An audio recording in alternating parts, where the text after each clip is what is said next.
All right, folks, Vintage Breaks. This concludes the Vintage Breaks West evening tonight. We are going to be giving away this beautiful T205 Gold Border Harry Krause $3 all night promo. Let's roll the dice and randomize the list. We got a 9 on the random.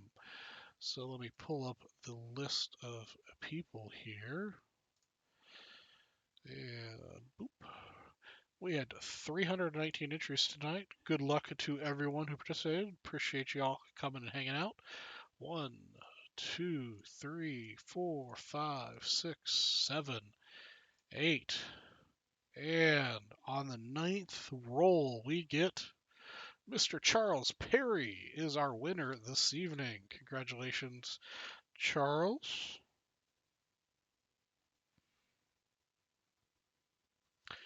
Appreciate you hanging out with us tonight.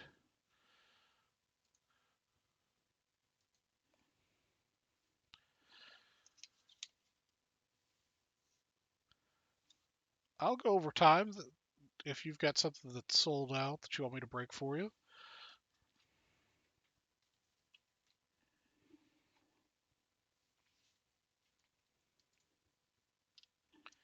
What you thinking about? If you might want to ask for you buy just to make sure that I actually have it in stock. The website's a little goofy because it doesn't know how many packs I have. So let me know what you're thinking about. I can check and make sure I've got it here, and I'll be happy to stay up for one more break for you, Mike.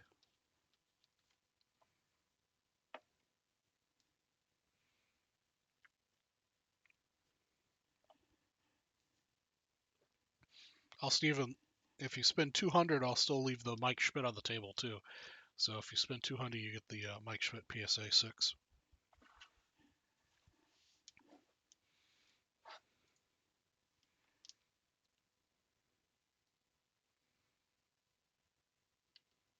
Yeah, Brian. I mean, you go, they'd open up the ballpark, a couple hours early while they're doing batting and pitching practice, and you'd go in there and just wait and yell and scream, and usually it was the lower end players that would come over and sign a lot. Spring training is a little bit different. Those guys are usually, especially the young guys. It's a good time to actually get prospect autographs. Is it spring training out here? Um, with all walk by. At least the Cubs facility, they've got it set up where most of the time the guys will walk by and do autographs pretty willingly.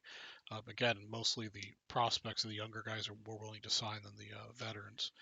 You know, hate to say it, but most of the veterans are just used to getting paid for their autograph at this point. So the young guys are just kind of excited, but that seems to be changing a little bit too because you see so many prospect autographs and sets packs now. So even the young guys are making money on it. So that's maybe getting harder and harder to get them to sign for free. Congratulations. What are we congratulating for?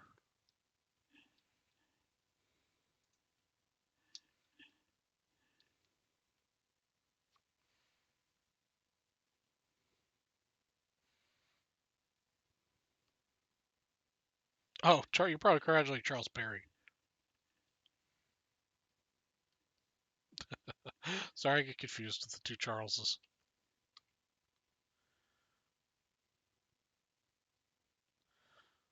Yeah, Sean, I'm the same way. I still go out there and stand in line at the Cubs or facility, to try to get an autograph. But I'm also a big softy, and I'm a big softy, and usually let all the kids get the autos. There are some guys that just are obviously there to, probably like the person that that does these that I get these from every once in a while is very pushy and gets up there, and I, I don't mind somebody getting one autograph, but trying to get multiples is kind of tough. 1985 football. I do believe I have that. Let me just double check here. Yes, I do have it. 1985 football. We're brokering a deal here.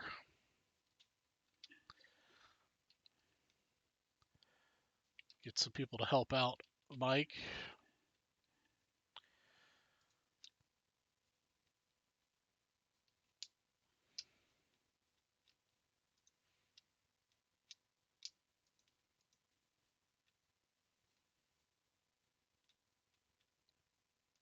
Yeah, spring training, I always give the balls to kids. I mean, the reality is a ball at spring training is not worth anything.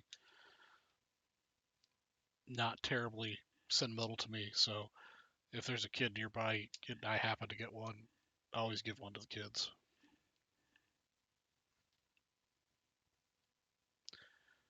Figure it's good for the hobby.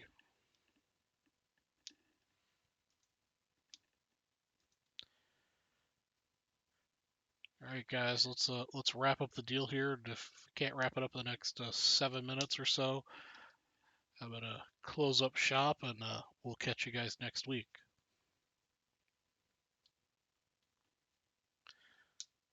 Now, Chef, you don't get booed if you give it to the kids. Your options are always either give it to the kid or throw it back at a Cubs game.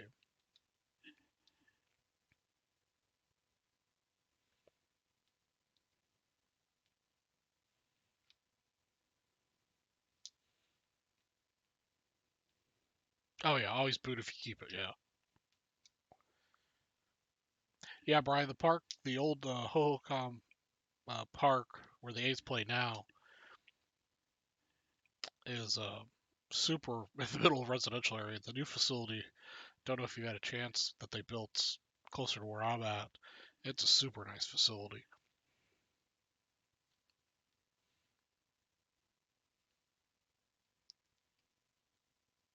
Of course, baseball's a lot different now too. I remember going to the Atlanta Fulton County Stadium, as it was known uh, originally.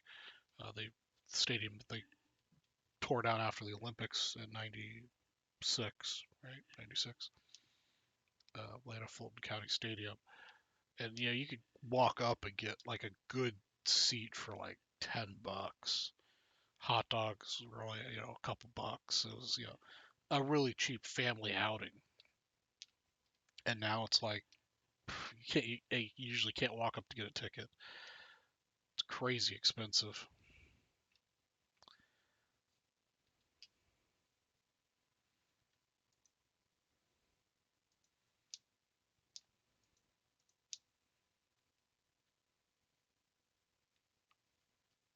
Oh, is it, Sean? Yeah, I know. Last time I looked at the area, it's just hard for me to believe that I grew up with Atlanta Fulton County Stadium, and then they built I can't even remember what the new replacement was. It was only there a couple years after they built the new one, and now they've got the new Mercedes, the big Mercedes one that they've already gone through 3 stadiums in my lifetime in Atlanta. And then same thing with the Falcons Stadium. I mean, the Falcons used to play at Fulton County Stadium. Then they got the Dome, and now don't they have a new facility now? Yeah, Turner Field. Turner Field was the second one. Yeah, that's what it was.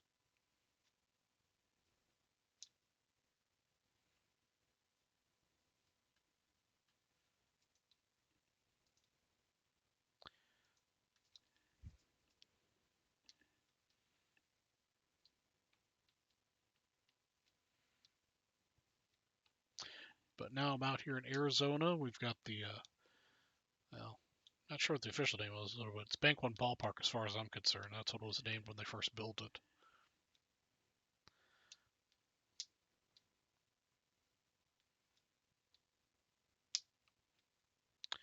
All right, folks, you guys gonna broker a deal here for this 85 pack to break, or are we gonna call it a night, fellas?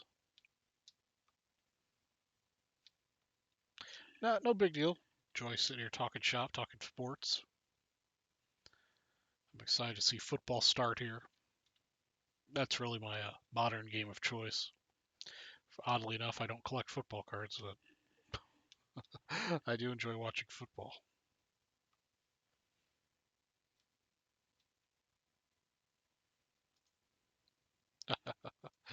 She was trying for you. Yeah, I can't wait for football. Yeah, Chris Coe was on earlier. I haven't seen it in the news personally, but it sounds like some of the college teams are agreeing to play, but then now the star players, aren't wanting to play, and you know, I don't necessarily disagree.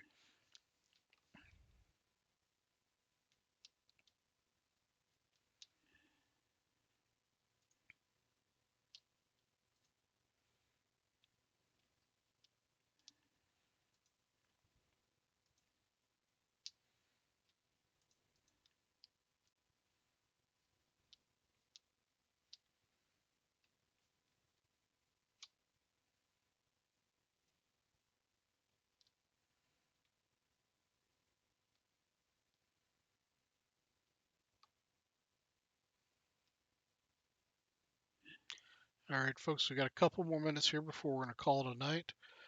Anybody wants to hop in with a mic and pick up those last 10 spots of the 85 Tops football pack?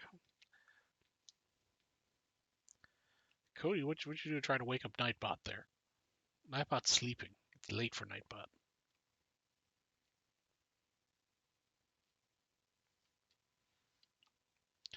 Yeah, Sean, I'm sure you guys have seen me in the chat and even on my show here.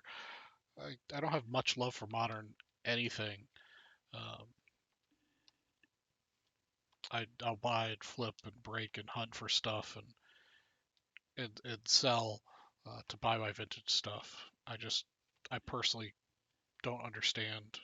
Maybe that's why I'm not a rich man. I just personally don't understand why all this modern stuff has such huge values.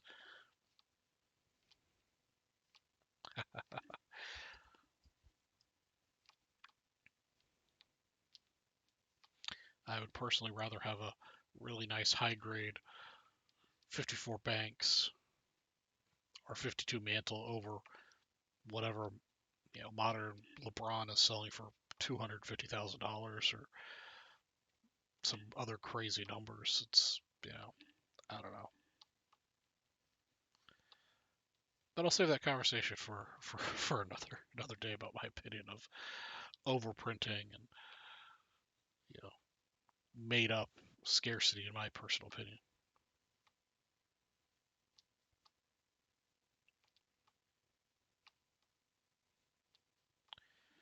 Yeah, Chef, I'm with you. I think the vintage is going to be much more stable after the modern bubble. But we'll see what happens. All right, folks, it doesn't look like we've managed to broker a deal here to sell those last 10 spots at 85, so we're going to call it a night. I appreciate you guys all hanging out with me, talking sport.